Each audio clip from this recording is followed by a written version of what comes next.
Ito naman, patuloy po na papalapit sa bansa ang Super Typhoon Bavi na nasa labas ng ating PAR o Philippine Area of Responsibility. Ang sitwasyon ng bagyo alamin natin mula kay Pag-asa Weather Specialist John Manalo. Magandang gabi sa Ryan at ganoon din po sa ating mga taga-subaybay. Update po sa ating lagay ng panahon. Kasalukuyan po na easterlies at mga localized thunderstorms na rin yung makaka-apekto sa atin. Pero in general po, no, ang mararanasan natin ay maaliwalas na panahon. Mababa yung tsansa ng mga pag-ulan at bahagyang maulap hanggang sa magiging maulap yung ating kalangitan.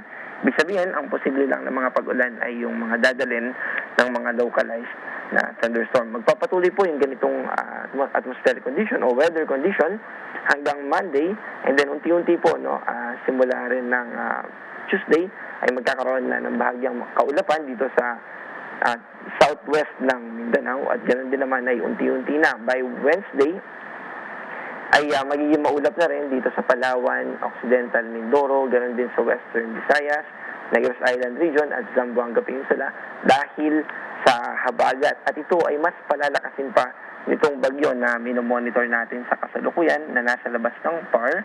Ito po ay Super Typhoon Bavi na pagpasok niya ng Philippine Area of Responsibility by Wednesday ay tatawagin natin ito na Inday. And then, pagpasok nga po nito ng Wednesday sa PAR ay posible na palalakasin pa nito yung habagat, lalong-lalo na by Thursday, Friday at Saturday. Yun po yung mga araw na kung saan makakaranas yung malaking bahagi ng ating bansa, particularly yung kanlurang bahagi ng mga pag-ulan.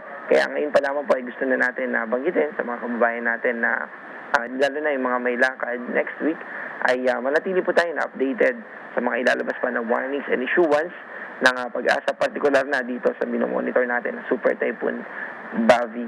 At yan po yung ating update mula dito sa DOST Pag-asa. Maraming salamat, Pag-asa Weather Specialist John Manalo.